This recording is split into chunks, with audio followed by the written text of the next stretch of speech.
La organización del Tratado del Atlántico Norte nace después de la Segunda Guerra Mundial y cumple ya 75 años. Tuvo en un momento dado, en la época de la Guerra Fría, tuvo una contraparte, que era el Pacto de Varsovia. Y sin embargo, hoy día del Pacto de Varsovia, cri-cri, y sin embargo la OTAN sigue vigente y sigue habiendo países que quieren entrar a la OTAN. De hecho, hay países que trataron de entrar a la OTAN y están en este momento siendo bombardeados. Entonces, ¿cuál es el peso, cuál es la fortaleza, si es que la tiene y de qué se trata, de esta organización europea y qué tanto gravita en los conflictos que hoy día están dando vuelta en nuestro planeta? Lo conversamos con Raúl Sor. ¿Cómo estás, Raúl? Sí, Fernando, la razón para hablar hoy día de la OTAN, cosa que hemos mencionado bastante a lo largo de las coberturas que hemos hecho de la guerra ruso-ucraniana, es que la OTAN cumple, como se señaló, 75 años desde su creación en 1949 y justamente hoy se ha conmemorado en Bruselas, donde está la sede de la OTAN, este aniversario.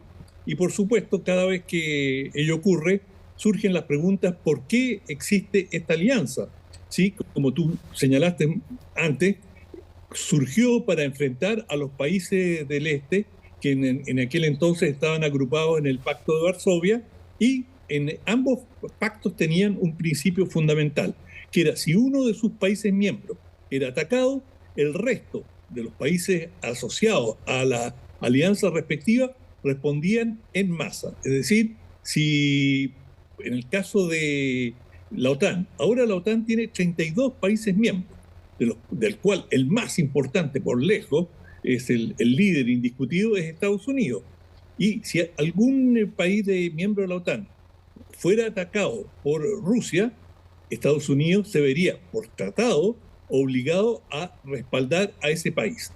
Bueno, en el pasado, las alianzas tienen la gran virtud que producen una seguridad colectiva, pero tienen el gran defecto, y así se vio con mucha claridad en la Primera Guerra Mundial, que te pueden arrastrar a un conflicto. Es decir, tú eres parte de una alianza, tienes un compromiso de defender a cualquiera de los países miembros, y claro, como pasó en la Primera Guerra Mundial, después de que entraron los países en cadena, uno tras el otro, respaldando a sus respectivos aliados, y finalmente se terminó en lo que se conoce como la Primera Guerra Mundial, porque fue mundial, mundial de Europa y Estados Unidos, que participó hacia el final.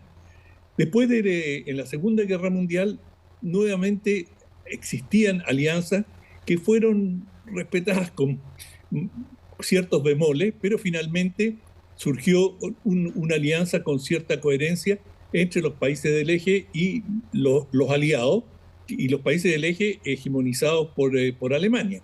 Y ahora está esta situación en la cual uno se puede preguntar hasta qué punto la guerra actual entre Rusia y Ucrania se inicia por el temor de Rusia que Ucrania va a ingresar a la OTAN. Los rusos siempre han alegado que se les prometió, aunque no a través de documentación, pero que se les prometió que la OTAN no se iba a expandir hacia el este. Bueno, fue incorporando a Polonia, a Hungría, a la República Checoslovaca, a Chequia y Eslovaquia ahora, y a Rumania. En fin, se ha ido expandiendo hacia el este. Por lo cual era comprensible que los rusos vieran esto como una amenaza. La OTAN decía: nosotros jamás hemos atacado, siempre hemos obrado como una alianza defensiva. Pero no es tan así, porque en 1999 atacaron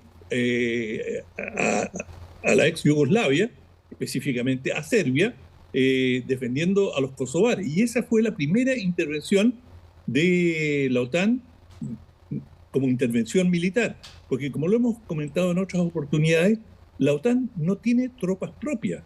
La OTAN depende de los países miembros, de estos 32 países que, con distintos entusiasmos, participan en las campañas. Uno de los más entusiastas, por cierto, Estados Unidos está a la cabeza, no solo por razones ideológicas, sino porque tiene los recursos. Ningún país tiene la capacidad de transporte, de movilización que tiene la Fuerza Aérea de Estados Unidos. Con sus aviones Constellation pueden mover en muy poco tiempo una gran cantidad de tropas. Ningún país europeo tiene ni remotamente esa capacidad. Bueno, no solo eso, sino que hay una serie de otros factores que también ideológicamente Estados Unidos ejerce la hegemonía. Y por lo tanto, Estados Unidos ha sido el eje, el rector de la OTAN, con algunas, en un inicio Francia tuvo sus vacilaciones y incorporarse, porque significaba precisamente someterse en cierto grado al liderazgo de Estados Unidos, pero Francia ha terminado en forma bastante entusiasta, salvo que en tiempos recientes ha habido una serie de pronunciamientos. Esto antes de que comenzara la guerra ruso-ucraniana. Por ejemplo, Macron, el presidente de Francia, dijo la OTAN tiene muerte cerebral. Es decir, ¿para qué sirve? Estamos gastando fortuna. Lo ha dicho el expresidente Trump, que ha amenazado con que si llega al gobierno le va a cortar el financiamiento a la OTAN. Y así por lo menos lo dijo en entrevistas con mandatarios europeos, específicamente en Hungría. Y así sucesivamente. Es decir, hay un debate sobre la utilidad de la OTAN. Ahora, en el curso de esta guerra, me refiero a la ruso-ucraniana, la OTAN ha tenido un rol muy importante y es el aparato articulador para llevar adelante este conflicto en ayuda a Ucrania. Oye, Raúl, sí, yo te voy a comentar que estamos mostrando escenas que probablemente no tienen que ver con necesariamente la OTAN, porque estamos hablando de una persona como ese Donald Trump, quien dijo una frase muy fuerte cuando él dijo, oye, ya Estados Unidos está un poquitito cansado de estar defendiendo a todos los otros países para que después nos pidan que nos vayamos rápido y por lo tanto que ahora se defiendan ellos solos. Y eso se consideró, más o menos, esas palabras se consideraron un golpe pero feroz a la OTAN en caso de que llegara por segunda vez a dirigir Estados Unidos. Exacto. Tanto es así, Fernando, que los debates de la OTAN ahora están tomando medidas bastante significativas, compromisos, para garantizarle a Ucrania, por lo menos los próximos 5 años de guerra, garantizarle unos 100.000 millones de dólares en ayuda. Ucrania no podría sostener su conflicto con Rusia si no recibiera el apoyo masivo que ha tenido Estados Unidos y de una serie de los británicos, de los alemanes, que han sido, en términos económicos, Alemania le ha brindado mucha ayuda a Ucrania. Y fíjate que, lo digo como un paréntesis, como una paradoja, que uno de los respaldos más entusiastas políticos en Alemania del apoyo militar a Ucrania proviene del Partido Verde. Y la Annalena Baerbock, la ministra de Relaciones Exteriores, es miembro del Partido Verde. Y ellos han sido muy, contrariamente a la tradición de los verdes alemanes, que eran absolutamente pacifistas y que estaban contra la energía nuclear y contra la bomba atómica, por supuesto, en este conflicto han sido muy activos. Y Alemania ha jugado también un rol, aunque de más bajo perfil, ha jugado un rol importante en el respaldo a Ucrania. Ahora, la pregunta es, y la pregunta de fondo es, si una alianza como la OTAN se puede presentar como una organización defensiva, pero lo que tú digas de ti mismo no es como te ven tus adversarios. Claro, lógico. Y rusos se sienten traicionados, por supuesto. y esto es dicho, amenazados y traicionados, porque ellos estiman, así lo dicen, que les prometieron que no iba a haber una expansión hacia las fronteras rusas. Y segundo, ellos sospechan de que cuanto más se vaya acercando Occidente militarmente, a través de una alianza militar, no a través de alianzas políticas, diplomáticas, sino que militar, bueno, mayor es el peligro. Y así lo ven la mayoría de los países. Oye, sí. Te quiero preguntar por un caso que es bien especial en la OTAN, que probablemente tú ya lo adivinaste. Pero, ¿qué es el caso de Turquía?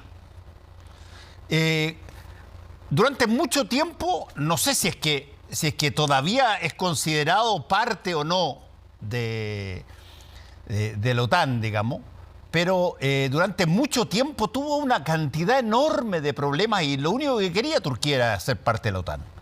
Y tenía una cantidad enorme de problemas, yo me imagino, porque representaba no solamente un continente un poco más alejado, si te quieres, tú siendo parte de Europa, pero estando más allegado a lo que podríamos denominar el Medio Oriente. ¿Cuál es el rol? Y sin embargo, Turquía, acuérdate, lo conversamos recién hace un par de días, fue el semillero para la instalación de misiles estadounidenses durante todo lo que duró la Guerra Fría.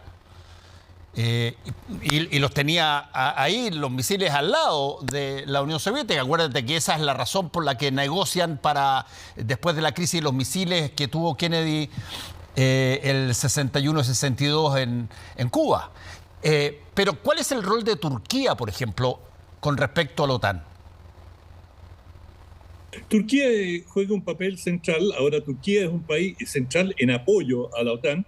Es el país que le brinda mayor número de soldados. No quiero usar la palabra carne de cañón, porque tampoco han tenido un conflicto. Y además los países no ceden su soberanía, es decir, tú haces una contribución con tropas o con armas, puedes desplegar buques, puedes desplegar infantería, pero ellas quedan bajo el mando, la mayoría de las veces en las situaciones complejas, quedan bajo el mando de algún general norteamericano, que son los que coordinan y que tienen, ya dije, los grandes recursos logísticos y de comunicaciones satelitales, de manera que, y en última instancia, Estados Unidos es el que tiene el cheque de garantía más importante, que es su poderío nuclear. Si bien Gran Bretaña y Francia tienen algún poderío nuclear, no tienen la capacidad disuasiva absoluta que tiene Estados Unidos. Es decir, si tú te compras un conflicto directo y esto va más allá, supera el umbral de las armas convencionales y se desplaza al campo nuclear, bueno, es decir, tú estás, y así lo dijo Gorbachev varias veces, es la aniquilación, es decir, es como morderse la cola, es decir, no puedes ganar, porque contra Estados Unidos y tampoco contra Rusia, si la empujaras al límite, bueno, los rusos también pueden terminar con el planeta con la cantidad de armas nucleares que tienen. De manera que, bueno, se ha llegado a un modus vivendi en el cual no se han usado las armas atómicas, afortunadamente, y de vez en cuando... O sea, se han usado. En el último tiempo... Se han usado, solo que se usaron hace mucho tiempo, pero hay solamente un país que ha usado bombas atómicas y fue durante la Segunda Guerra Mundial y fue contra Japón en Hiroshima y Nagasaki, digamos. Sí, pero fue, digamos, fue en el curso de una guerra. De una guerra, sí. Y características muy especiales. Y además, para los que hayan visto la película Oppenheimer, verán que tampoco se tenía tan claro qué era la bomba atómica. O sea, sí, algunos decían, bueno, basta con que haya un estallido y se acaba el planeta. Habían otros que pensaban que esto era tan poco peligroso que habían considerado, y se consideró en Estados Unidos, la posibilidad de utilizar cargas atómicas para abrir caminos, para construir represas.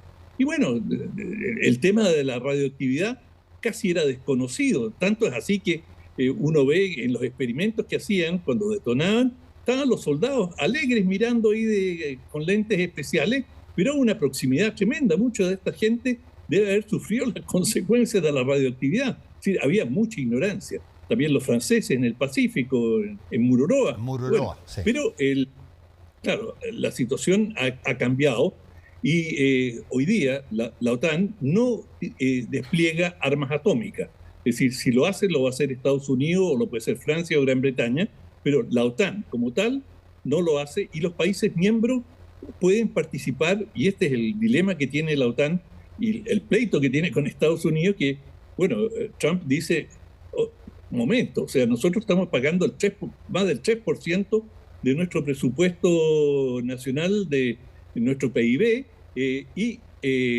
para financiar la OTAN.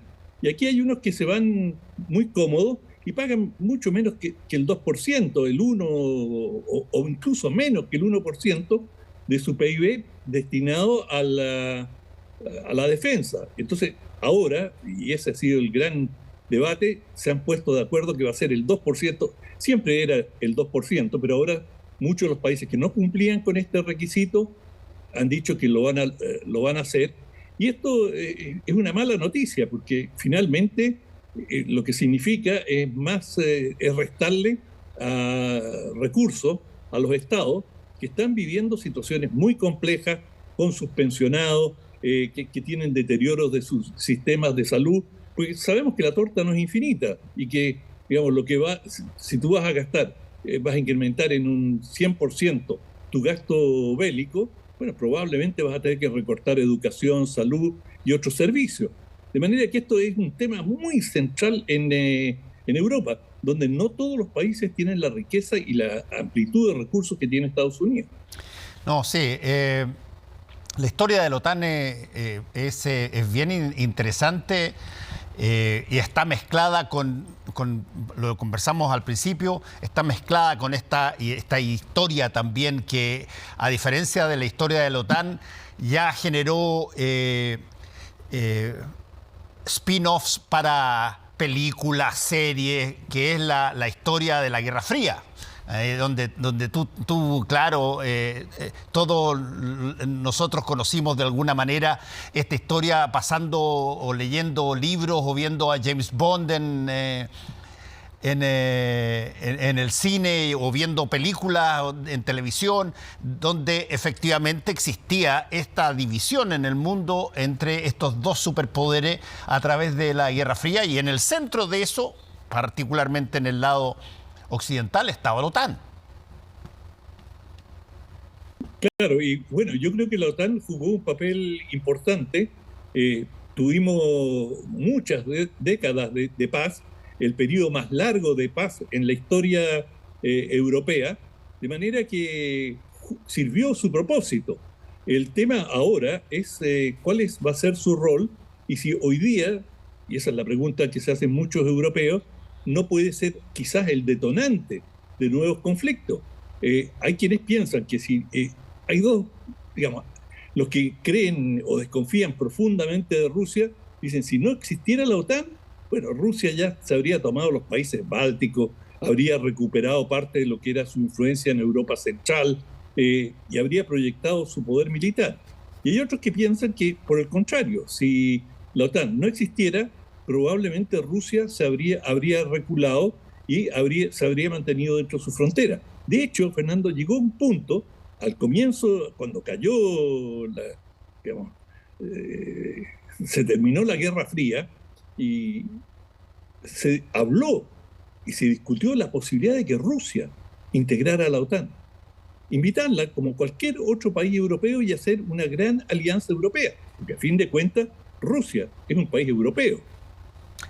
Cierto. ¿Cómo hubiese cambiado el mundo si las cosas hubiesen pasado así? ¿Quién sabe para qué lado salía disparada esa bala? Gracias, Raúl. Que te vaya muy bien. Chao. Hasta mañana. Hacemos una pausa y volvemos con el Ojo con.